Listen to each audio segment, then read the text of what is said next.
What's going to be the future of Iran? There's a lot of talk about Iran lately, and especially its nuclear capabilities that it's just on the brink of. The US is talking about it, Israel's talking about it, other Western countries are talking about it, even other countries in the Middle East are also talking about it because a nuclear Iran completely shifts the dynamic in that region. Check out this clip from Victor Davis Hanson, an American historian, for his assessment of the situation, what he thinks should be done. So let's watch this clip together. But before we do, hit that subscribe button over there in the corner. Not going to want to miss this. Hello, this is Victor Davis Hanson for the Daily Signal. One topic that's come up throughout January and this week again is what to do about the Iranian nuclear proliferation problem or crisis. And we all know that they're on the verge of getting a bomb, and it was recently announced they have enough fissionable material if they were to accelerate their processing of fissionable material, they could probably get a bomb within a month. So what do we do about it? Everybody, it reminds me so much of the Aesop's fable about belling the cat.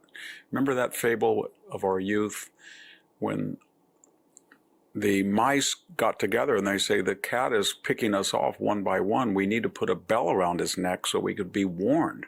And everybody said that's a great idea. The next item of business among the mice assembly was who will bell the cat. What I'm getting at is the Europeans. I think even the Chinese and Russians don't want on their border a nuclear Iran. The Americans, the Israelis, everybody knows they should not, that theocratic regime should not get the bomb. But who bells the cat? And that's the question. Donald Trump comes in, he deposed of the chief terrorist 5 years ago, Mr. Soleimani. He's not afraid to do it. But on the one hand, there's the MAGA agenda of America first and keep out of the Middle East, and at least out of optional military engagements.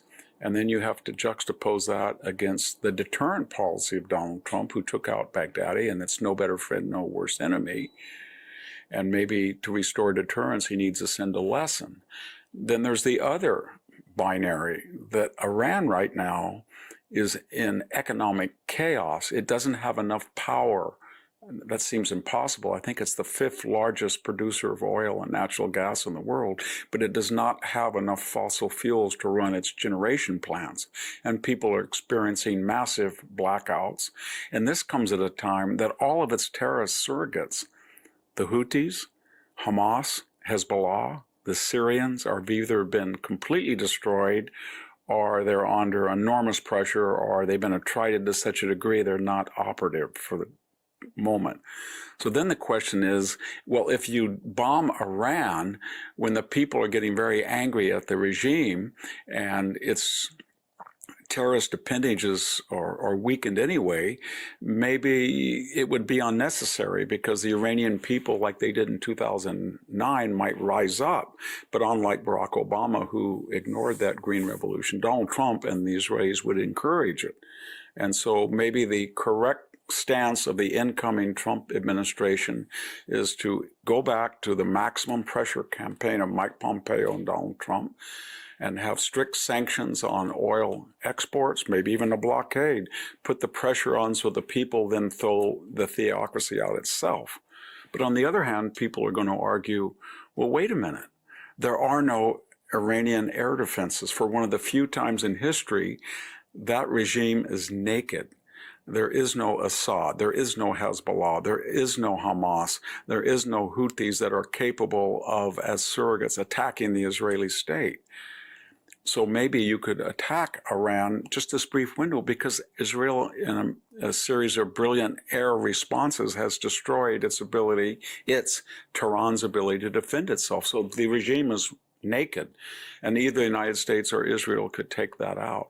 So that's another argument. In the case of Israel, the question is, will you ever have this opportunity again to retaliate to the 500 drones, ballistic missiles, and cruise missiles that were launched that attacked the Jewish homeland? And is that window also, that window of memory, is that also evaporating? So people were forgetting what Iran did, that it sent that many projectiles against Israel. So would Israel be able then, A, to get through the defenses, have a week of bombing that would be necessary to eliminate the threat, and have the Trump administration approve it?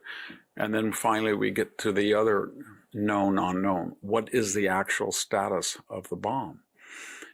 Logic dictates that Iran wouldn't lie and say we don't yet have the bomb when they did, because it would have no deterrent effect. Most people say we do have it when they don't have it, a la Saddam Hussein, things like that. So, but Israel can't be sure, and you have to be 99.99 sure, or you're talking about an existential fate. Bottom line, add up all of these known unknowns, and I think the wisest course is for the Trump administration to say to Israel, we will keep China out, we will keep Russia out. It's your decision, but unlike the Biden administration, we put no limitations on your response, and we will give you the necessary wherewithal as far as munitions and intelligence to carry that mission out, if you so choose. We are working on a parallel path of embargoes, maximum pressure on Iran, but we can't guarantee that it will be successful in time. You make the decision, and whatever decision you make, we, the United States, will support it. Right. So the question is, who is going to bell the cat? I guess we're going to see how this progresses, how this all comes together in the near future. We certainly pray for a day in which the Iranian people can be free again from the tyrants, the Ayatollahs that have overtaken them since the late 1970s. We wish for a day where not only Iran and Israel are working together in a friendly way once more, but that Iran and the rest of the world are working in a friendly way. And certainly we pray and hope that this day come very soon in the most seamless way possible. If you like this content overall, hit that subscribe button over there in the corner. We'd love to stay in touch. Take care.